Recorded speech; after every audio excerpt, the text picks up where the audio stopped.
Hey, how's it going? Seth here.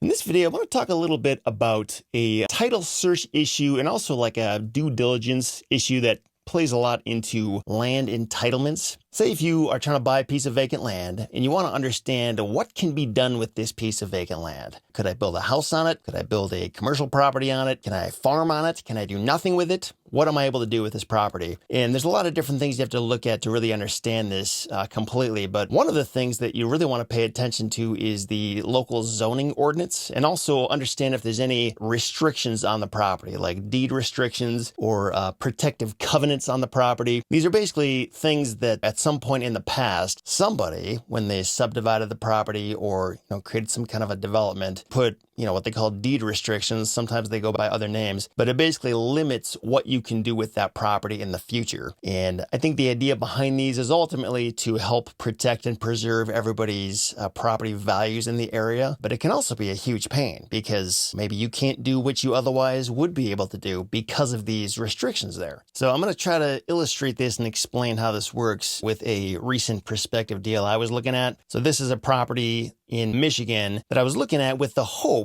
of developing a self-storage facility on it. And you'll know that it's pretty vacant. But I also thought it was interesting how, a lot of the properties around it were vacant too. And I didn't really understand why. And when we zoom out a little bit, we can see that same property. And there's just not a whole lot going on around here. So I called up the listing broker that was listing this property for sale to ask what he knew about it in terms of, could I build a self-storage facility here? Do you know anything about that could help me? And he pointed out a couple documents and he sent them to me. This is the first one. This is the local zoning ordinance. So given how this property was zoned, he told me to look at pages 164, 165, and 166. So this property specifically was zoned industrial in the industrial district. And if you've ever read through this kind of zoning ordinance, you probably know it's easy to fall asleep really quickly. Even when you know what you're looking for, it's hard to really understand what is actually relevant here. I know what I want, but it's just kind of hard to find where is that stuff here. And if I look at this through the lens of self-storage facility,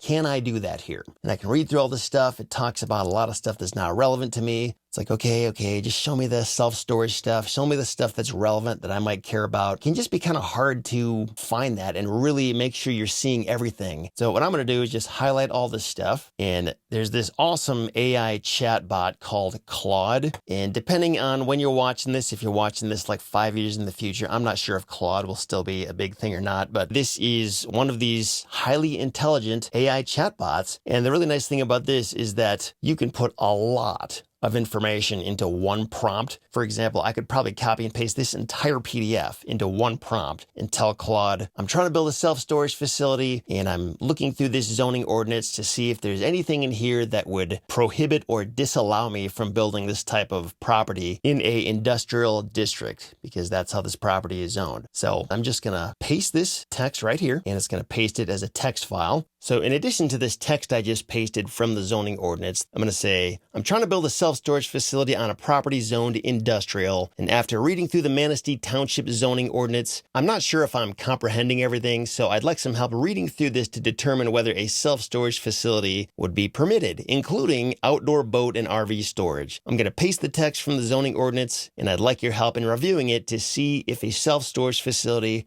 would be feasible. Here it is. And as you saw, I already pasted that relevant text. So let's see what it says. Okay, it says, based on my review of the zoning ordinance you provided, it appears that a self-storage facility would be allowed in the industrial district, but with some specific requirements and limitations. So it just kind of gives me a nice bullet-pointed list of things to be aware of. And then it says, so in summary, a self-storage facility would be allowed, but outdoor storage of boats, RVs, etc. would require special approval. There are also parcel size, setback, and potential buffer requirements. So this is awesome.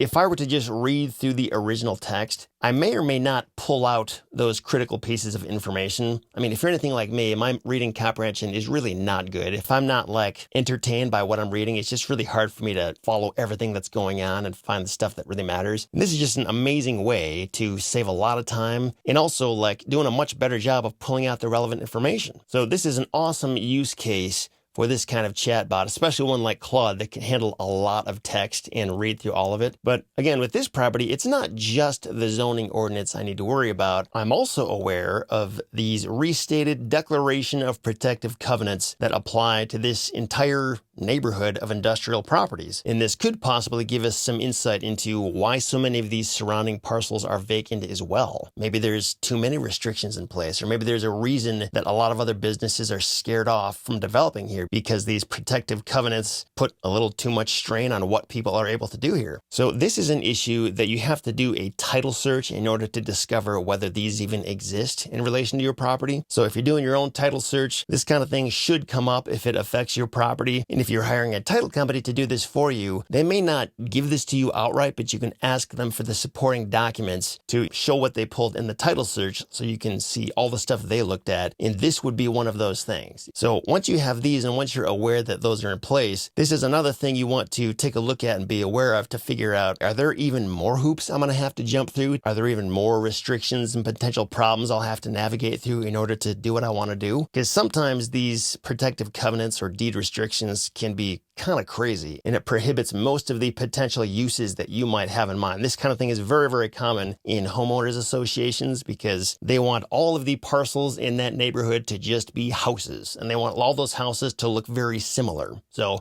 this is not uncommon at all. You definitely want to be aware of this because it's going to affect what you could do with the property and or what the future buyer of the property can do with it. Once you have this kind of thing, you could read through it line by line and try to understand what it's saying and try to understand which of these things do and don't pertain to your property and what you hope to do with it. Or alternatively, we could just upload the PDF directly to Claude and ask it to take a look for us and find out any other potential issues that might cause problems with the development of a self-storage facility, or fill in the blank, whatever it is you hope to do with the property. So I'm going to say thanks. There are also some protective covenants attached to this property. Can you read through this and let me know if anything stands out to you as something we need to be concerned with? So I'm going to attach this PDF and let's see what it's able to find. Okay, so it says, after reviewing the protective covenants document, here are the key points that stood out to me in relation to your plans for a self-storage facility. The covenants specify that the land is to be used for industrial plants and supporting facilities. A self-storage business may or may not align with the intent for industrial use. This should be reviewed more closely.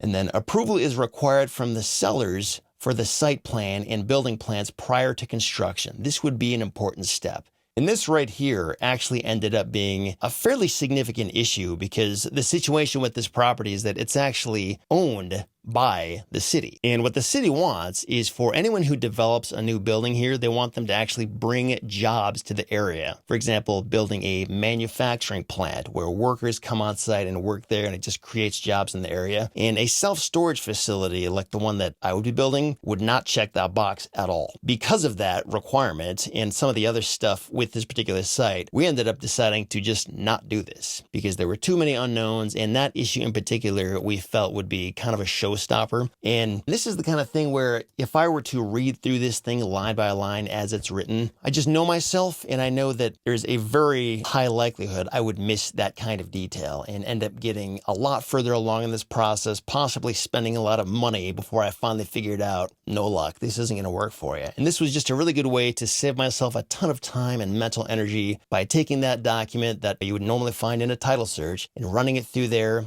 and figuring out, is this a problem or not? Read through this thing and tell me and make it easy for me to understand. Anyway, I just wanted to share this with you because it covers a few things. Some of the awesome capabilities of AI chatbots out there, and also a potential issue that you'll want to look for whenever you're doing a title search. Look for those protective covenants and deed restrictions. A lot of times they're not there at all, but if they are there, you definitely want to know about that and then take a closer look and possibly run it through something like this to understand if there's anything you need to be concerned with given what you or the future buyer hopes to do with that property. And the same thing goes for reviewing the zoning ordinance, which is not necessarily a title search issue, but it's definitely an issue if you want to develop the property or if you're just curious what can be done at a high level with a property that falls in that zoning area. I'm going to include a link to Claude beneath this video. At the time of this recording, Claude is free to use, but honestly, even if it wasn't, I would gladly pay for something like this because it's super helpful. And the ability to dump a lot of text into here and also get a lot of text back is a huge benefit that a lot of other AI chatbots currently don't have. That'll probably change in the future, but again, at the time of this recording, this is a pretty amazing resource. So wanted to make sure you were aware of it. Thanks for watching. Talk to you again soon.